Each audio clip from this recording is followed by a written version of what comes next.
All right, guys, welcome back. So in typical DIY garage fashion, we are taking 10 steps backwards and we have pulled the motor out of Bob, as you can see right there.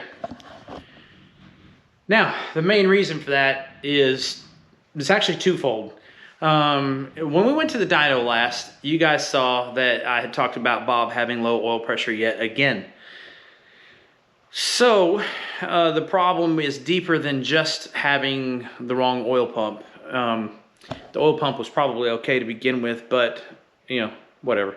So when I put the motor together, Bob had a pretty fair amount of main bearing clearance, a little over 3 thousandths, 3.5 thousandths, depending on which bearing and what time of day you looked at it. What I found is, first off, there's Bob's heart and his guts on the table. But what I found was that, and I already knew this, but I actually looked a little further into it. Bob's main bearing clearance is excessive if it's an aluminum block, and it is. If Bob had an iron block, this wouldn't be much of a problem. But even being a machinist, I'm a machinist by trade, and I do a lot of machine work, and I've done a lot of machine work. This is my first go around with an aluminum block in something that really mattered, I guess is what I'm getting at. Bob's main bearing clearance is excessive, and when the block gets hot, it gains even more.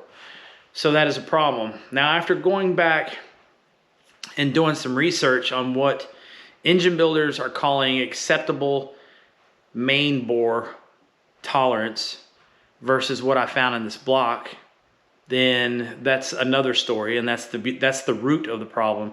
Bob's main bearing bores are a little too loose, and that stems from putting the ARP fasteners in it and then the machine shop line honing it and not doing a very good job. This time I used the machine shop that I normally don't use. In fact, I never use, and I won't use again. But apparently they didn't clip the caps, and they just honed the main bearing bores to the high side. And when they did that, of course that relaxes the bearing clearance. And the last main bearing is actually even more loose. So what we're going to do to try to fix that is we're going to put some plus 1/1000 bearings in there. And when I say plus one, I mean the bearing bore is actually smaller. So hopefully that remedies our problem. If it does not, then Bob's block will be going back to the machine shop I normally use for them to straighten it out. So let's get started on that. All right, main bearings are back in the block. Caps are torqued down. You can see there it is. So we're going to set up the dial bore gauge and get ready to check this stuff and see what we come up with measurements wise versus what we had in the past. So let me get the camera set up someplace where you can see what I'm doing, and we're gonna go from there. Okay, first things first, we're gonna check this micrometer against a standard, and I think you can probably see there, but it is right on the money.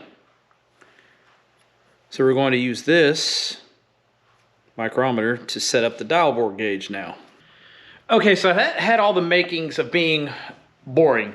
So we're gonna switch gears, and we are going to the first startup video that I had started, if you will. Engine's already in the car, wired up, plumbed up, ready to go. Let's check out the first start. So welcome back. It is just going to be a Groundhog Day replay review of starting Bob up for the first time with the engine back in place.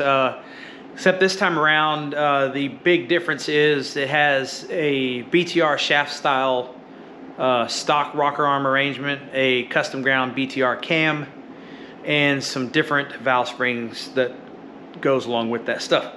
So outside of that, Bob is identical to how it has been. Oh, wait.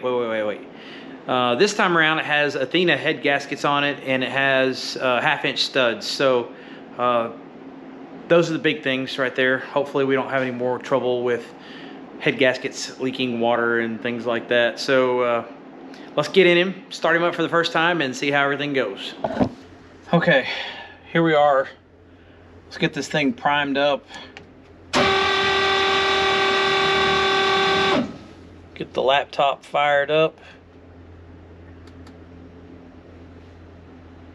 And I think that's the wrong one. Let's start over on that. And let's see. Download from ECU.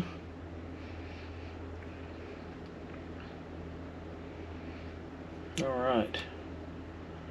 We are ready to do business. So, I guess more than anything, we're worried about the oil pressure.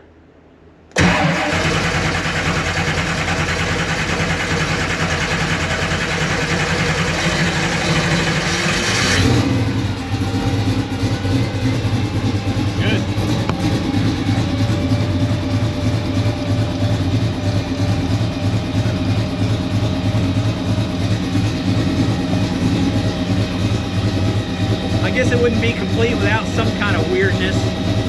Not sure what's going on with the battery voltage.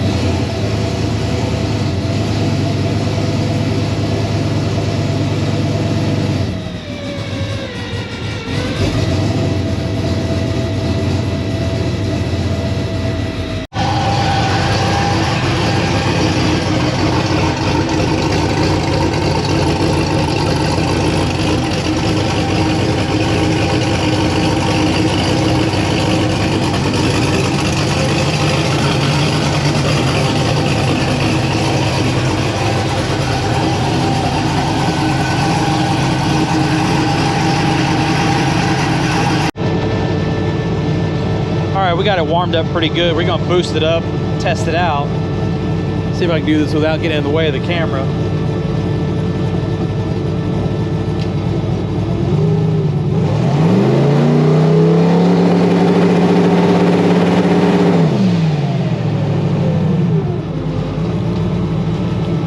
Well, I guess it works. Sounds pretty good.